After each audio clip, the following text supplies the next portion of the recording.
Well, hello, folks. This is Loose Shirt, and today is a happy day for me. Finally, I picked a lot of locks, and I've failed at some, succeeded at most.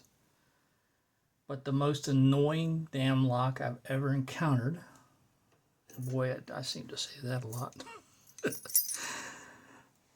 is this bastard, a Master 19.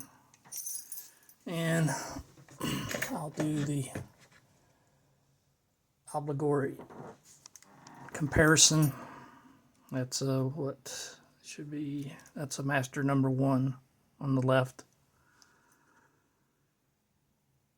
The Master 19 is a huge behemoth. I have spent a lot of time on this lock. As a matter of fact, I have another one. This is one that Jay Gabriel gifted me, the Naughty 19. I've never gotten this one open.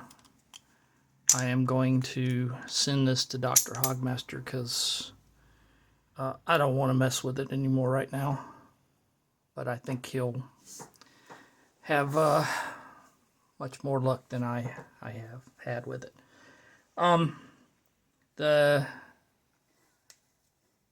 I had so many advantages too. This came from LockChuck. This one. And LockChuck bought, I don't know, 2 or 3 of these, and he actually took one apart, and I'll show up hopefully over here the insides of this in a minute. But he took one of the sister locks apart. They were all keyed alike, and figured out, what made it tick. Well, I had that advantage. I did the same thing. He sent this to me, said, "Okay, Lackey, here's your shot." And I spent a good week on this, probably. Finally, the key for me, and it's so foreign to me, is I used basically gorilla tension and mashed those damn barrel T-pin pins up into the Bible so that they would stay up there, because that was absolutely the problem I was having. Even though I would set 1 and 2, say, and I get back to 4 or 5, 1 and 2 would drop back down again, because I am a finesse picker. I am not I don't use a heavy hand. I've never been that way. And in fact, a couple of my picks are looking a little worse for wear. I hope Jimmy Longs gets back in business soon, because I may need to replace a few. I'll straighten that one out later. But what I ended up using, though, was a Moki pick. This is the not the extra, but the slimmer version, and the deepest hook that he has, flat, and a 1.9, nope, a 1 millimeter, sorry, tension wrench fit in there.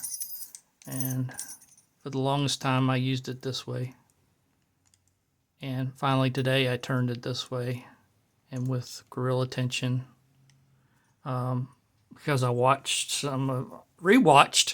some of Isaac Hashman's video, and although it's not apparent when you watch his video that he's using a lot of tension, he is. I'm positive he is. And that cued me into, well, I've tried every damn thing else, every pick I have, every tension tool I have. I've tried bottom of the keyway, top of the keyway. Not float picking, but bottom and top at the same time, so I could take up a little bit of the space at the bottom, blah, blah, blah. And, well, it just wasn't working, so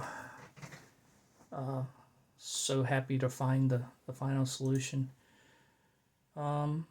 So let me just say that I did model with this first, and I did get this open with gorilla tension probably about 4 or 5 days ago, and it was still totally different by the time I got to the real lock. But I didn't learn from what I learned here, which is if you're going to pick a 19, use a heavy hand. Be careful. I mean, you got to get on top of your. I marked my pick, so I knew, because you got to get up in between, along the side and in between the picks to get to the pins. Otherwise, you're going to be picking on Warden and doing this number a lot more than what I did. But figure out what your bidding is on your lock if you're lucky enough to have a key. A high lift, you got to get that sucker up there high. Low ones, don't spend a lot of time pushing them up, because, well, that's just foolish. You're going to, overset and not get them back down very well. You can get them down by letting off tension, but you're just wasting time. So one like this, number 2, I didn't send it up as high, and didn't try, intentionally overset. But like number 4 was a one that I had to get up pretty high in 3, and 6 just barely had to touch it. And I knew I was on the right track when I would finally get some core movement, counter or clockwise, that is.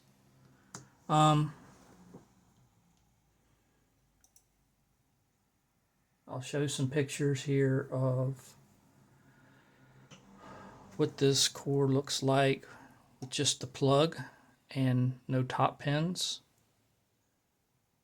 And I'll show some pictures of what the key pins and the drivers look like in this particular core, as well as what a master barrel looks like. It looks like a little T-pin, actually. It looks like a barrel, but it acts like a T-pin once you get it set.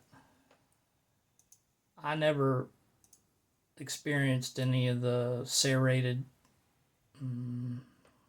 feeling that a lot of pickers have in either one of the locks that I mess with, but definitely the T-pin part. Oh yeah.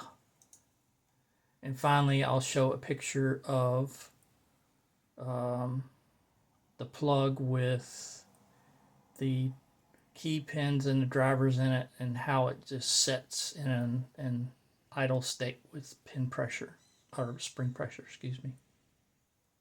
So 8 minutes into this, and I've yacked, but I'm just really psyched about this. And I was gonna do a tutorial on how to pick the Master 19.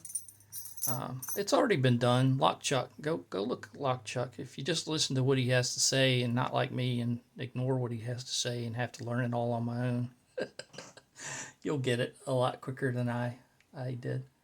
But next up is the actual pick of the lock. And if anybody watches this and they have questions on it, please reach out to me, because I don't want anybody to have to spend as much time as I did on this dude, but sometimes that's just what is necessary in order to get the end result. You have to learn it on your own. But if I can help you, I certainly will. Anyway, up next is the actual pick. Thank you.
God.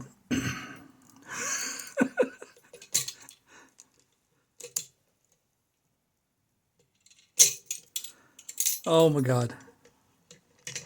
I can't believe it. That's a freaking purple belt. And I can't tell you how much time it took me to get that. Wow. Lock Chuck, thank you so much for your patience with me. I know he thought I was an idiot. I got it. Thank you guys for watching. See ya.